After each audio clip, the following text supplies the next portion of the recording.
1. Koordinasi dalam kelompok. Koordinasi dalam kelompok, konflik atau kerjasama. Dalam sebuah kelompok, kerjasama merupakan hal yang umum dilakukan untuk mencapai tujuan bersama dan tujuan yang tidak bisa diraih secara individu.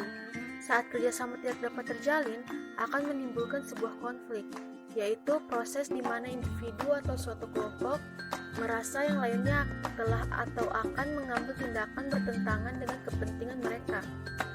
Berikut faktor-faktor mengarahkan keseimbangan ke arah yang mendekati kerjasama atau malah menjauh dari kerjasama. Yang pertama adalah dilema sosial. Apa itu dilema sosial? Dilema sosial adalah situasi di mana seseorang dihadapi dengan dua pilihan, yaitu pilihan yang dapat menguntungkan dirinya sendiri yang bersifat egois atau pilihan yang dapat menguntungkan kelompok. Situasi ini juga disebut sebagai dilema narapidana. Apa itu dilema narapidana? Dilema narapidana, situasi ketika dua orang tersangka dihadapi pilihan antara bekerja sama dan tetap diam atau mencocokkan cerita mereka. Hasilnya vonis untuk kejahatan mereka akan dikurangi atau bahkan akan dibebaskan karena tidak adanya bukti yang cukup. Dan untuk pilihan kedua yaitu memilih untuk berkhianat, dan di mana salah satu tersangka akan mengaku dan memberikan semua bukti yang ia ketahui dengan jaminan vonisnya lebih ringan dari tersangka yang memilih untuk diam. Yang kedua, faktor-faktor apa saja yang mempengaruhi kerjasama? Pertama, timbal balik. Aturan mendasar dari kehidupan sosial bahwa individu cenderung memperlakukan orang lain sebagaimana orang-orang tersebut memperlakukan mereka. Yang kedua, orientasi pribadi pada perilaku kerjasama itu sendiri. Terdapat perbedaan individual yang besar dalam hal kecenderungan bekerja sama. Penelitian memperlihatkan bahwa individu dapat memilih satu dari tiga orientasi yang berbeda terhadap situasi yang meliputi dilema sosial. Yang pertama orientasi kooperatif, kedua orientasi individualistik, dan ketiga orientasi kompetitif. Yang terakhir komunikasi. Komunikasi antara anggota kelompok dapat menghasilkan peningkatan kerjasama jika terdapat beberapa kondisi tertentu secara spesifik. 3. Bagaimana menanggapi dan menyelesaikan konflik? Sebagian besar definisi konflik menekankan adanya ketidaksesuaian minat, kesalahan tentang penyebab perilaku orang lain, atau atribusi yang salah dapat memainkan peran penting dalam konflik. Menurut serangkaian studi oleh Lun Oishi, Koan, Akimoto, dan Nio, aktivitas otak elektroensefalogram atau left prefrontal yang dimana anggota kelompok dari etnis berbeda menjadi sasaran manipulasi, disalahpahami atau dipahami oleh orang lain.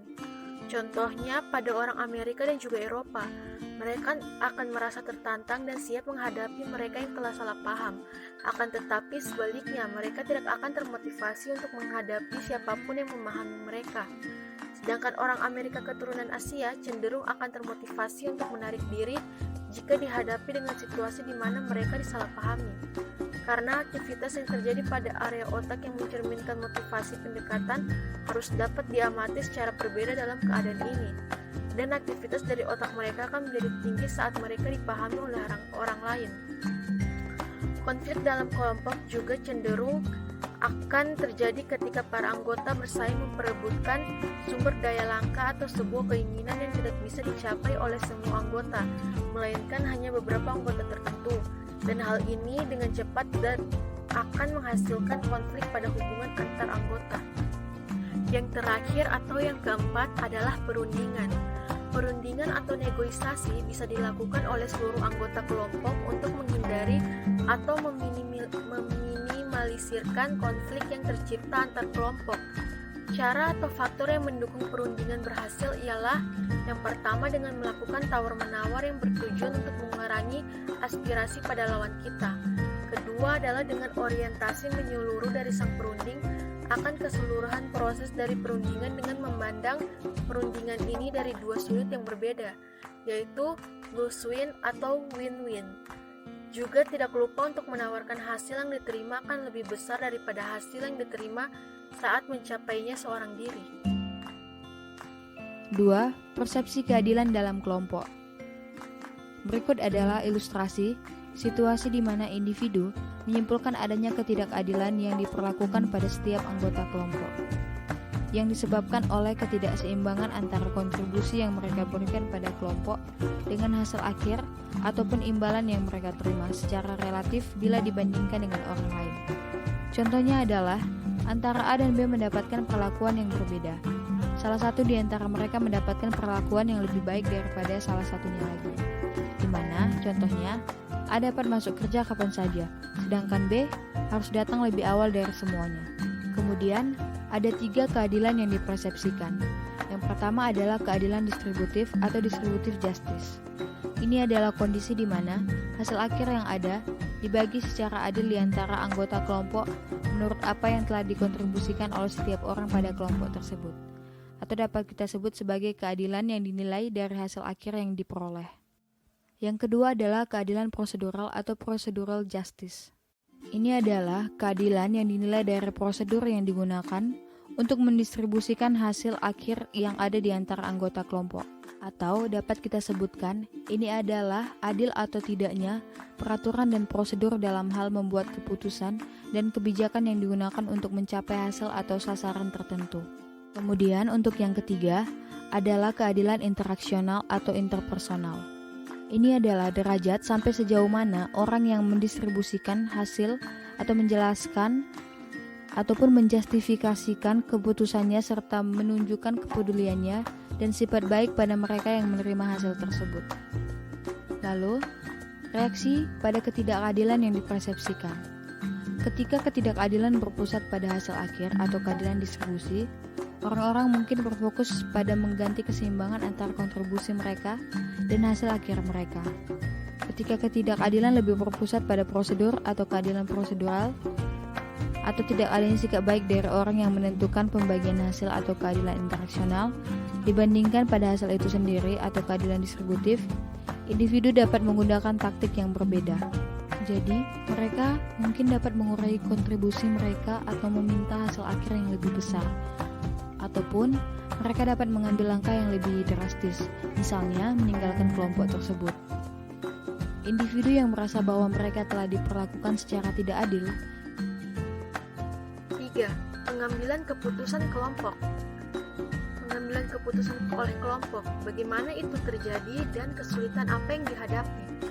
Pengambilan keputusan kelompok atau decision making adalah proses yang melibatkan penggabungan dan penyatuan informasi yang ada untuk memilih satu dari beberapa kemungkinan tindakan. Yang pertama, proses pengambilan keputusan. Bagaimana kelompok mencapai konsensus? A. Skema keputusan sosial. Keputusan akhir yang diambil oleh kelompok sering dapat diprediksikan secara cukup akurat oleh suatu peraturan sederhana yang dikenal sebagai skema keputusan sosial atau social decision scheme. Aturan ini berhubungan dengan distribusi awal dari pandangan anggota atau referensi pada keputusan akhir kelompok. B. Pengaruh informatif dan normatif. Ada 2 jenis pengaruh yang dapat menjelaskan bagaimana tepatnya anggota mempengaruhi satu sama lain, sehingga kelompok menuju kepada konsensus, yaitu pengaruh sosial normatif dan pengaruh sosial informatif. Yang pertama, pengaruh sosial normatif didasarkan pada keinginan kita untuk disukai atau diterima. Yang kedua, sosial informatif didasarkan pada keinginan kita untuk menjadi benar atau memegang pendapat. Yang kedua, sifat dasar dari keputusan kelompok. Kelompok sebenarnya lebih memungkinkan untuk mengambil keputusan yang ekstrim daripada individu. Bahkan banyak jenis keputusan dan konteks yang berbeda kelompok yang menunjukkan kecenderungan yang jelas untuk beralih ke pandangan yang lebih ekstrim dibandingkan pandangan awal yang didiskusi. Hal ini disebut sebagai polarisasi kelompok atau group polarization. Efeknya, apapun yang kecenderungan atau preferensi awal kelompok sebelum dimulainya diskusi, hal tersebut akan dikuatkan selama berlangsungnya diskusi kelompok.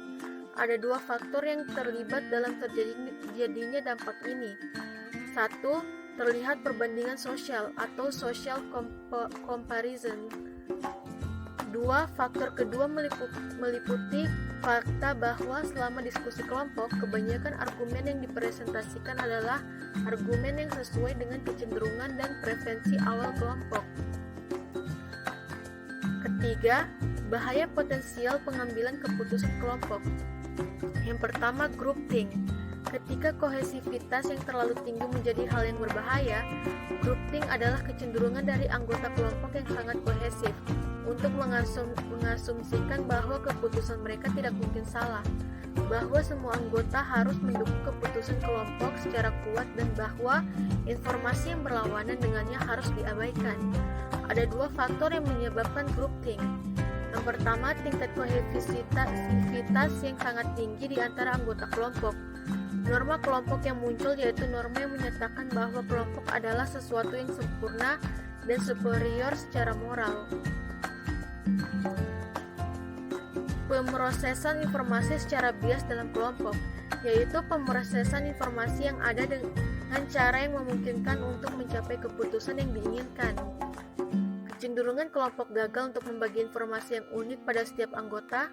Kelompok tidak selalu menggabungkan sumber informasi yang mereka miliki dan membagi informasi serta ide yang unik pada setiap anggotanya. Penelitian pada isu ini menunjukkan bahwa penggabungan sumber daya atau informasi mungkin merupakan hal yang bersifat tidak wajib dan bukanlah suatu aturan. Dan yang terakhir, memperbaiki keputusan kelompok. Ada dua cara memperbaiki keputusan kelompok. Yang pertama, devil advocate technique, di mana suatu anggota kelompok diberi tugas untuk menjadi tidak setuju dengan dan mengkritik apapun rencana atau keputusan yang sedang dipertimbangkan. Taktik ini seringkali efektif karena membuat anggota berpikir secara hati-hati mengenai keputusan yang sedang mereka tuju. Dan yang kedua, perselisihan paham secara alami atau authentic dissent. Suatu teknik untuk memperbaiki kualitas dari keputusan kelompok di mana satu atau lebih anggota kelompok secara aktif tidak setuju dengan preferensi awal kelompok tanpa secara sengaja diberikan peran ini.